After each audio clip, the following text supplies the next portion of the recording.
오늘은 강을 건너기 전에 라는 주제로 말씀 전하겠습니다. 사람이 됨됨이에는 세 가지 차원이 있습니다. 이미 태어날 때 되어버린 사람, 학습을 통해서 되어가는 사람, 그리고 은혜로 된 사람입니다. 태어날 때 선천적으로 이미 되어버린 것은 내 의지나 노력과 전혀 상관없습니다. 부모님의 유전 인자로 나는 이미 되어버린, 태어날 때 되어버린 나, 피부 색깔이나 피형이나 동공이나 음성이나 지문은 우리 의지나 노력으로 된 것이 아니고 이미 선천적으로 되어버린 것이기 때문에 이미 된 나에 대해서는 감사하며 살아야 합니다. 둘째, 학습으로 된 사람이 있습니다. 더 많이 배우고 더 많이 익힌 사람이 덜 배운 사람보다, 연습을 덜한 사람보다 앞서갑니다. 그래서 이런 사람들이 사는 사회를 경쟁사회로 하고, 경쟁사회는 보다 더 많이 배우고 보다 더 숙련된 사람이 대우를 받습니다. 그러나 더 많이 배우고 더 많이 숙련돼서 연봉이 높고 명예주의가 높다고 해서 그런 사람이 천국 가는 것은 아닙니다. 천국은 태어나는 사람으로 가는 것도 아니고 후천적으로 학습으로 얻은 것도 아니고 은혜를 받아야 천국 갑니다. 우리는 은혜의 사람이 되어야 될 줄로 믿습니다. 오늘 본문 말씀의 내용은 야곱이 남보다 영리하고 의지가 강하고 노력을 많이 하고 그래서 20년 동안 자기가 원했던 소원들을 다 이룹니다. 그런데 죽음이 딱 문 앞에 서 있을 때 이 세상 어떤 것도 자기를 구원할 것이 없음을 알고 홀로 남아 엎드려 기도하다가 하나님을 만남으로 그 인생이 바뀌어집니다. 여러분, 노력에서 더 많이 얻었다고 성공했다고 말할 수 있지만 그 성공이 그 영혼을 영생에까지 데려갈 수 없고 행복한 인생이 되게 할 수 없습니다. 우리는 보다 더 많이 배워서 다른 사람에게 선한 영향력을 행사하는 사람들 존경하죠. 최근에 자유를 찾아서 몸에 총알을 5발이나 맞고도 판문점 거기를 뛰어넘어 내려온 북한 병사가 있습니다. 아주대학 의대 교수 이국종 교수가 여러 시간 수술하고 그 환자의 피가 온 몸에 묻고 밤잠을 스쳐가며 살려냈죠. 그분이 왜 의사가 됐는지에 대한 기사를 읽었습니다. 그의 부친은 6.25 전쟁 때 눈을 하나 잃었습니다. 팔과 다리를 많이 다쳐서 국가 2급 유공자입니다. 이국종 교수가 중학교 시절에 심한 축농증 때문에 병원을 찾아가서 국가 유공자 의료복지 카드를 내밀었더니 반응이 서늘하고 다른 병원에 가보라고.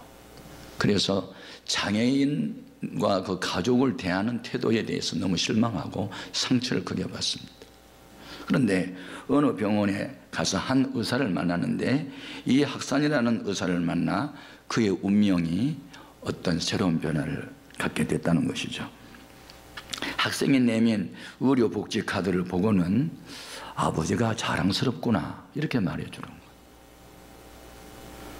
그리고 진료비도 치료비도 받지 않고 정성을 다해서 축농증을 고쳐주면서 열심히 공부해서 훌륭한 사람 되라. 그래서 자기는 그때부터 나는 의사가 되겠다. 그리고 가난하고 몸이 아픈 분들을 치료하는 인생을 살겠다. 그래서 열심히 공부해서 의사가 됐다는 거예요. 사람은 언제 어디서 누구를 만나냐에 따라서 불량해질 수도 있고 선량해질 수도 있다. 그런데 이렇게 뛰어나서 이름이 세계에 알려지고 또 지위가 높아지고 연봉이 더 많아지고 그런 것이 과연 행복 지수와 연관이 될까? 아닙니다. 지적성이 높거나 경제성이 높다고 꼭 행복할 수 있다고 하는 것은 우리의 생각일 뿐 사실은 아니에요.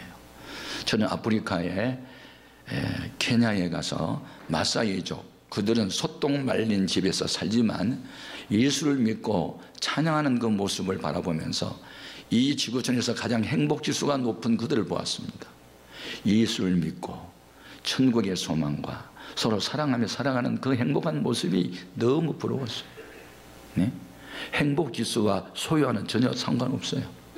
요즘에 병원마다 우울증 환자로 가득 찼습니다. 네. 스트레스 너무 심하고 경쟁사에서 낙오되고 삶의 의욕이 상실되는 것.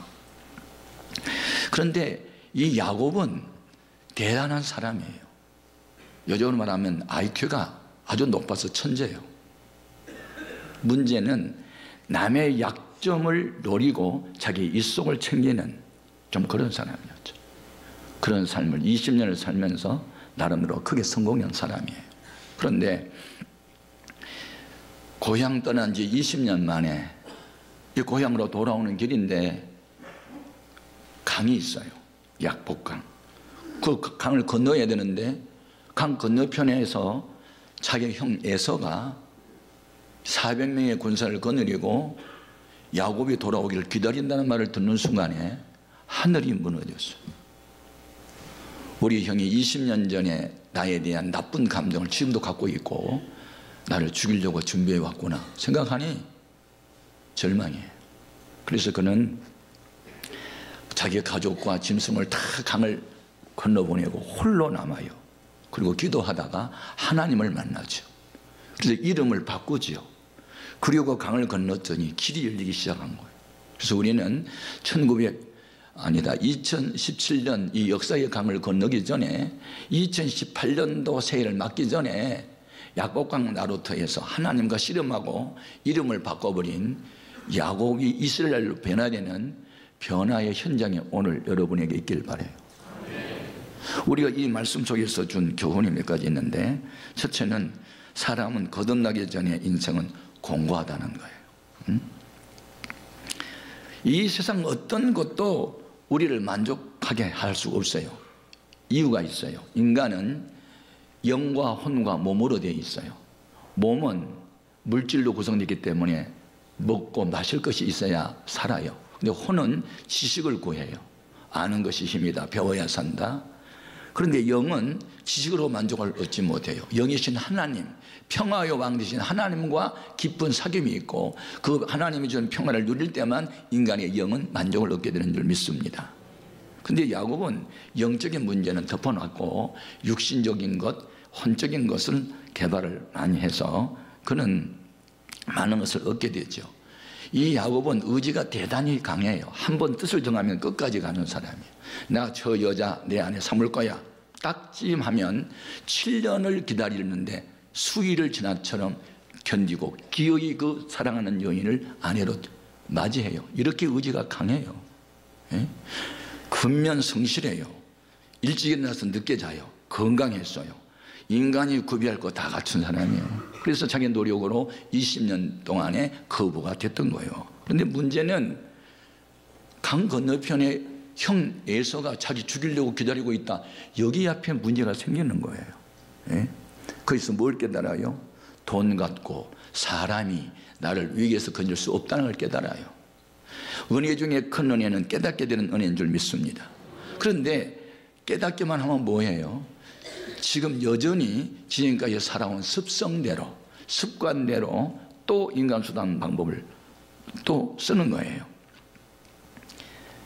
우리 형 에서가 나를 미워했지만 우리 아내나 이 조카들을 딱 보고 많은 이 짐승의 떼를 딱 보는 순간에 마음이 좀 약해지겠지 그런 생각을 한 거예요. 머리 굴르는 거예요. 그래서 자기 아내와 자식들과 가축을 강을 먼저 건너 보내는 거예요. 자, 22절 이하 같이 읽어봅니다. 밤이 일어나 두 아내와 두 여종과 11 아들을 인도하여 약복나를 건널세. 그들을 인도하여 시내를 건너가게 하며 그의 소유도 건너가게 하고. 네. 그런데 그래도 마음이 놓이지 않아요. 우리 형 에서가 이 광야에 살면서 돈도 별로 없고 아니 어렵겠지.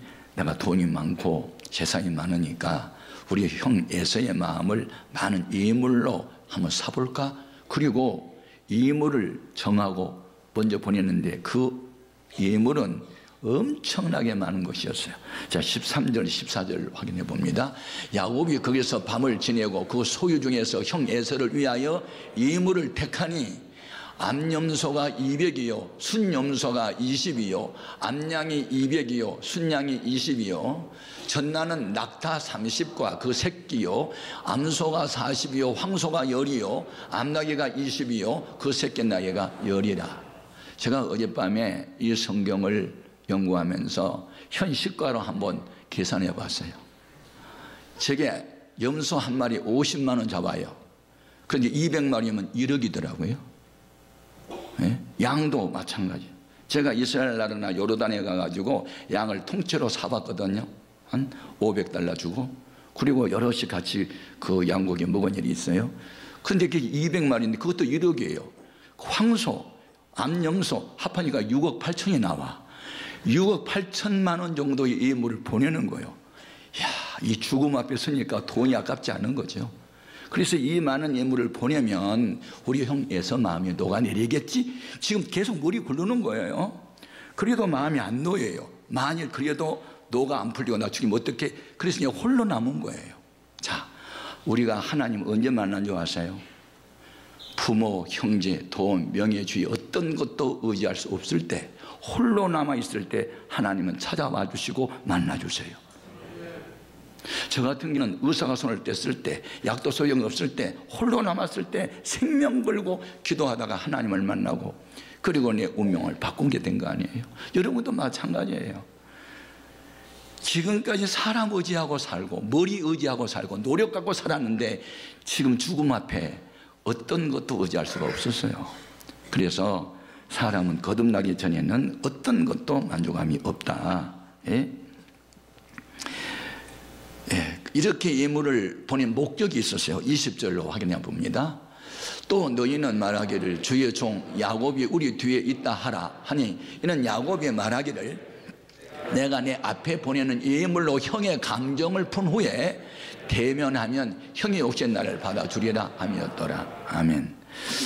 그러면 왜 형 에서가 야곱을 죽이려고 했죠? 동기가 있어요. 야곱은 형 에서가 쌍둥이로 태어나요. 거의 동시에. 어머니 리브가 몸에서 쌍둥이로 태어날 때 에서가 먼저 머리가 나왔어요. 그런데 야곱은 그 뒤로 따라 나오면서 형 에서의 발뒤꿈치를 잡고 나왔으니까 거의 동시에 나온 거예요. 몇 초 먼저 태어났다고 에서는 장자, 큰아들이 되고 자기는 차자가 된 거예요. 그러니까 늘 마음이 아쉬웠어요.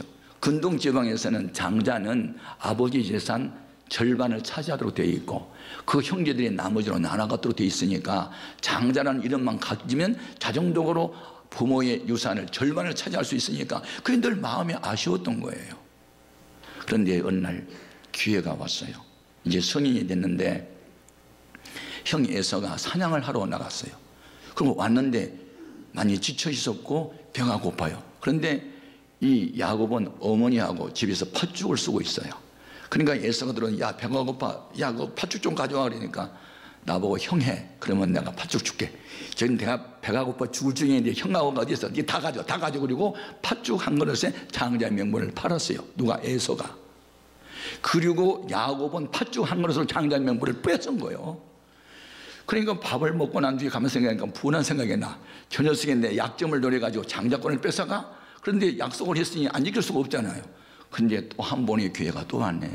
아버지 이삭이 나이가 많아서 이제 앞이 눈이 잘 안 보여요.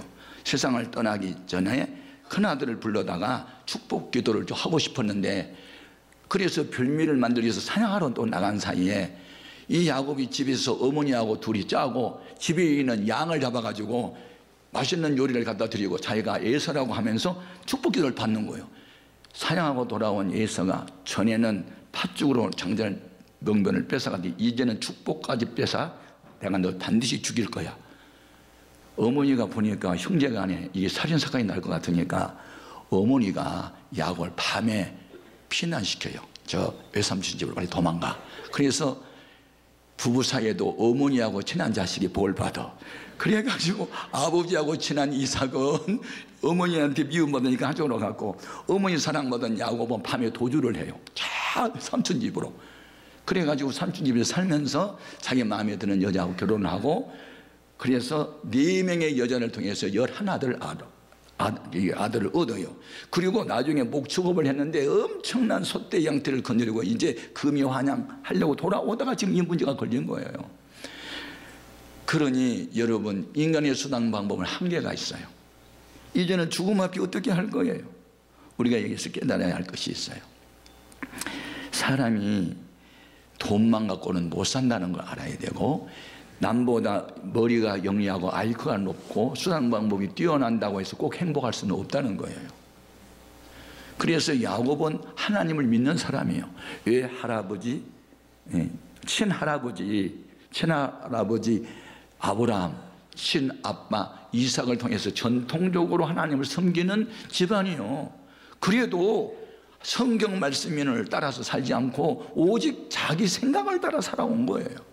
오늘날 이 교인들 가운데도 교회는 다니지만 성경 말씀 제껴놓고 그냥 자기 생각, 어떤 다른 사람 생각, 그걸만 따라 살다가 보니 성공한 것 같은데 죽음의 위기에 처할 때가 있단 말이죠. 그래서 사람은 무엇이 생각을 만들어낸다고요? 정보가 뭐죠? 지식이. 어떤 지식? 세속적 지식을 가지고 있으면 세속적인 생각이 나오게 되고, 하나님의 음성을 자꾸 듣다 보면 하나님의 생각으로 살게 되는데, 그 생각이 인간의 운명을 갈라놓는 거예요. 그래서 육신의 생각을 따라 살면 살 것 같은데 죽어요. 잘 될 것 같은데도 안 돼요. 그런데 영의 생각을 따라 살면 안 될 것 같은데 잘 돼요. 자, 로마서 8장 5절 이하 확인해 봅니다. 육신을 따르는 자는 육신의 일을, 영을 따르는 자는 영의 일을 생각하나니 육신의 생각은 사망이요 영의 생각은 생명과 평안이니라. 육신의 생각은 하나님과 원수가 되나니 이는 하나님의 법에 굴복하지 아니할 뿐 아니라 할 수도 없음이라. 육신에 있는 자들은 하나님을 기쁘시게 할 수 없느니라. 예. 지금 야곱은 머리 믿고 살았어요. 그런데 이제는 머리만 갖고 살 수 없는 한계 상황에 오게 돼요. 그리고 그는 엎드려요. 그래서 두 번째 좀 교훈이 있어요. 강을 건너기 전에 하나님이 주신 새 이름을 가져야 합니다. 아멘. 야곱이란 뜻이 뭐예요? 발 뒤꿈치를 잡은 자, 속이는 자, 사기꾼, 남의 약점을 노리는 자, 그런 뜻이에요. 그런 이름을 가지고도 살 수 있어요. 약삭 빠르게 세속적 처세술을 가지고 성공할 수 있어요. 그러나 그 성공이 그를 행복하게 하지 못해요. 영생을 얻지 못하게 해요. 자, 24절 25절 보겠습니다. 야곱은 홀로 남았더니 어떤 사람이 날이 새도록 야곱과 씨름하다가 자기가 야곱을 이기지 못함을 보고 그가 야곱의 허벅지 관절을 치매 야곱의 허벅지 관절이 그 사람과 씨름할 때에 어긋났더라. 예. 여기서 어떤 사람 나타남은 하나님이 사람의 모습을 하고 나타난 거예요. 천사처럼 보이기도 하고 사람처럼도 보이는데 하여튼 붙들고 나 좀 살려달라고, 내 축복해달라고 그러고 좀 매달리는 거예요. 근데 여기서 야곱은 지금까지는 인간 수단법을 살아왔지만 위기 상황에서 그는 무릎을 꿇을 수 있었다, 하나님을 찾았다, 살려달라고 매달렸다, 이것이 그를 살게 하는 거예요. 우리는 지금까지 어떻게 살아왔든지 위기 상황에서 하나님께 무릎 꿇고 도움을 청하면 하나님은 외면하지 아니하세요. 과거가 어떻게 험악하게 죄를 범하고 살았든 간에 뉘우치고 회개하면 용서하시고 새 은혜를 베풀어 주는 줄로 믿습니다. 그는 깨달아요.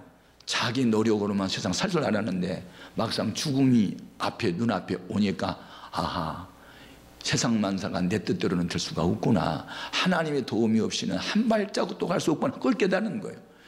그래서 구원받는 믿음은 뭐냐면 두 가지 지식이 필요해요. 하나는 하나님은 전지전능하신 분, 또 하나는 나는 무지무능한 존재. 철저하게 하나님 앞에서 자기를 작게 여기고 하나님을 크게 보이는 그때만 하나님을 의지할 수 있어요. 하나님하고 나하고 생각이 똑같아요. 그럼 하나님 맞짱 뜨자고 덤비는 거예요. 아니요. 우리는 하나님 앞에 겸손히 무릎을 꿇고 하나님의 도움을 구해야 될 줄로 믿습니다. 그래서 밤새도록 붙들고 자기 살려달라고, 나를 축복해달라고, 길을 열어달라고 하니까 하나님께서 그 이름을 바꾸어줘요. 자, 26절 이하를 봅니다. 그가 이르되 날이 세려하니 나로 가게 하라. 야곱이 이르되 당신이 내게 축복하지 아니하면 가게 하지 아니하겠나이다. 그 사람에게 이르되 네 이름이 무엇이냐? 그가 이르되 야곱이니이다. 그가 이르되 네 이름을 다시는 야곱이라고 부를 것이 아니요 이스라엘이라 부를 것이니 이는 내가 하나님과 및 사람들과 겨루어 이겼음이니라. 아멘. 지금 비무장을 하고 있는 야곱의 가족이 무장된 400명의 군사를 건드린 에서와 대항해서 싸울 방법은 없어요. 싸우면 죽는 거예요. 그런데 사람과도 싸워서 이길 수 있는 이름이 이스라엘. 아멘. 하나님이 도우심으로 이기는 자, 하나님이 도와주심으로 이기는 자, 내 힘이 아닌 하나님의 도움으로 이기는 자, 그 이름을 받은 거예요. 너무너무 중요한 거예요. 우리는 지난날의 구습을 쫓는 옛사람을 벗어버리고 그리스도 예수 안에서 새로운 이름, 복된 이름을 가져야 될 줄로 믿습니다. 세 번째 준 교훈이 있어요. 이제 새 이름을 받았느냐? 그럼 믿음으로 강을 건너라. 그래야면 새로운 역사는 전개된다는 거예요. 아멘. 예. 밤새도록 하나님과 씨름하는 그날 밤이 지났어요. 예. 새벽에 그는 하나님이 쳐서 다리가 유골돼 가지고 절름발이게 됐긴 했지만 새 이름을 얻고 심령의 변화를 받으니 평안가 왔어요. 그래서 예, 그가 이제 아침을 맞으면서 믿음으로 강을 건너요. 자, 29절 31절까지 야곱이 청하여 이르되 당신의 이름을 알려주소서. 그 사람이 이르되 어찌하여 내 이름을 묻느냐 하고 거기서 야곱에게 축복한지라. 그러므로 야곱이 그곳 이름을 부니엘이라 하였으니 그가 이르기를 내가 하나님과 대면하여 보았으나 내 생명이 보존되었다 함이라. 그가 부니엘을 지날 때 해가 돋았고 그의 허벅다리로 말미암아 절었더라. 예, 인간 수단마법을 너무나 많이 썼어. 허리 힘을 의지하고 다리 힘을 의지했던 야곱, 더 이상 그걸 의지하지 못하도록 하나님이 쳐가지고 절름머리가 되게 했어요. 그러나 그는 새 이름을 얻었고 심령의 변화가 왔어요. 그리고 믿음으로 강을 건너요. 그랬더니 형 에서가 칼을 들었던 손을 칼집에 집어넣고 그리고 동생을 맞이하겠다고 기다리고 있다가 야곱이 건너오니까 두 팔을 벌리고 달려와서 끌어안는 거예요. 이 놀라운 역사. 자, 33장 3절 4절 자기는 그들 앞에서 나아가되 몸을 7번 땅에 굽히며 그 형 에서에 가까이 가니 에서가 달려와서 그를 맞이하여 안고 목을 어근 맞추어 그와 입 맞추고 서로 우니라. 이상가족을 만나서 기뻐서 우는 것처럼. 그러니까 강을 건너기 전 날밤 야곱의 마음은 불안에 떨었는데 나는 이제 죽었구나 절망성에 빠졌는데 새 이름을 가지고 새날을 맞이했더니 죽음이 자기를 기다린 게 아니라 자기를 안내해주는 형이 기다리고 있었다. 이건요 하나님이 하신 거지 야곱이 하는 게 아니에요. 야곱이 할 수 있었던 것은 회개하는 일만 자기가 했고 기도하는 일만 자기가 했을 뿐, 그리고 순종만 했을 뿐, 나머지는 하나님이 향하신 줄로 믿습니다. 막혔던 길이 열렸어요. 누가? 하나님이 열어주신 거죠. 예? 더 이상 여러분 머리만 믿고 살지 말고 허리 힘만 의지하고 살지 마세요. 이제는 겸손히 여러분이 주인 사무를 내려놓고 주님을 주인으로 모셔드리고 주님 방법으로 사십시오. 울어도 참아도 힘써도 죽어도 안 되는 일이 하나님이 도와주시면 길이 열리고 문이 열리고 모든 것은 완전히 전화이복, 화가 변하여 보게 되는 역사가 있게 될 줄 믿습니다. 2017년도 어떻게 살았든지 오늘 이 시간에 약복강 강을 건너기 전에 다 여기 묻어버리고 동토는 새아침 2018년도를 살아갈 때는 어두움이 밝아지고 절망이 희망으로 질병이 치유로 안 된 것이 되어지는 이런 기적적인 새 역사가 있기를 주님의 이름으로 축복합니다.